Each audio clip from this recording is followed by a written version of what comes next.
Hi hello నమస్తే welcome to Sujataram ఉంగరాల. ఈరోజు మనం ఒక సూపర్ రెసిపీ చేయబోతున్నామండి. ఇక మనం లేట్ చేయకుండా ప్రాసెస్లోకి వెళ్ళిపోదాం. నేను 4 ఎగ్స్ తీసుకున్నాను. 4 ఎగ్స్కి కుక్కర్ గిన్నె తీసుకున్నాను ఉడికించుకోవడానికి.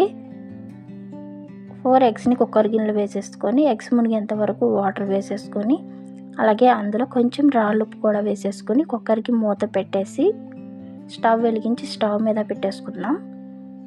విజిల్స్ పెట్టేసుకొని ఒక 3 విజిల్స్ వచ్చేంత వరకు కూడా ఉడికించుకొని స్టవ్ ఆపేసి పక్కన పెట్టేసుకుందామండి.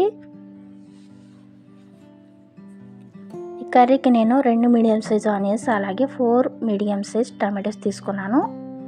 ఈ ఆనియన్స్ చిన్న ముక్కలు కట్ చేసుకుందాం. ఈ టమాటోస్ ప్యూరీ చేసుకుని పక్కన పెట్టుకుందాం.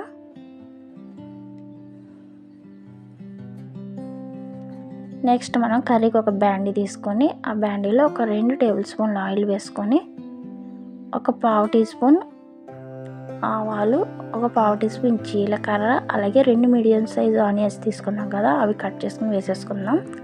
అందులోనే ఒక పావు టీ స్పూన్ పసుపు, 2 పచ్చిమిర్చి చిన్న ముక్కలు కట్ చేసుకుని వేసేసుకుందాం. అలాగే ఆనియన్స్లో రాళ్ళుప్పు కూడా వేసేసుకుందాం సరిపడా. ఆనియన్స్లో రాళ్ళుప్పు వేస్తే ఆనియన్ త్వరగా వేగిపోతాయండి. చూసారు కదా, త్వరగా వేగిపోయాయి. అలాగే అందులో అల్లం వెల్లుల్లి పేస్ట్ కూడా ఒక టేబుల్ స్పూన్ వేసుకొని అల్లం వెల్లుల్లి పేస్ట్ కూడా వేయించేసుకుందాం. మనం ప్యూరీ చేసుకుని పెట్టుకున్నాం కదా టమాటోస్, అవి కూడా వేసేసుకొని టమాటోస్ కూడా వేయించేసుకుందాం. టమాటోస్ కూడా వేగిపోయిన తర్వాత ఒక టేబుల్ స్పూన్ గరం మసాలా పొడి కూడా వేసేసుకొని, అలాగే అందులో 2 టేబుల్ స్పూన్ కారం కూడా వేసేసుకుందాం. నెక్స్ట్ ఇందులో ఒక హాఫ్ లీటర్ వరకు వాటర్ వేసేసుకుందామండి. వాటర్ వేసేసుకొని ఈ కర్రీ మొత్తం గ్రేవీలు అయ్యేంత వరకు కూడా ఉడికించుకుందాం. ఈ కర్రీ ఉడికేలోపు మనం ఎగ్స్ని చూసేద్దాం.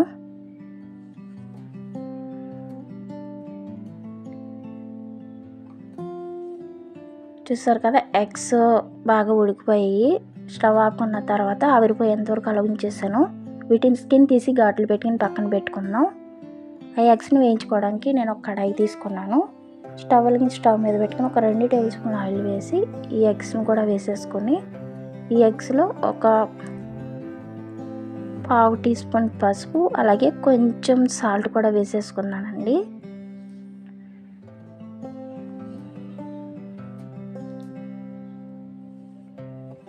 ఇప్పుడు ఈ ఎగ్స్ని బాగా వేయించేసుకుందాం. చూసారు కదా, ఈ ఎగ్స్ బాగా వేగిపోయాయి కదా. ఇప్పుడు ఈ ఎగ్స్ని కర్రీలో యాడ్ చేసేసుకుందామండి.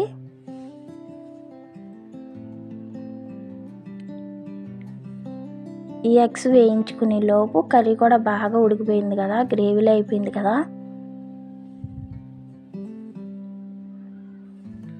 అంతేనండి, చాలా స్పీడ్గా అయిపోతుంది రెసిపీ. తప్పకుండా ట్రై చేయండి మీరు కూడా. ఎగ్స్ని వేయించుకున్నాం కాబట్టి లాస్ట్లో యాడ్ చేసుకోవచ్చు. మనం వేయించుకునే బలం అయితే ఆనియన్స్లో వేసుకొని మీరు ఫ్రై చేసుకోండి. ఇంకా సర్వ్ చేసుకుందాం. చూసారు కదా, చాలా స్పీడ్గా అయిపోతుందండి రెసిపీ.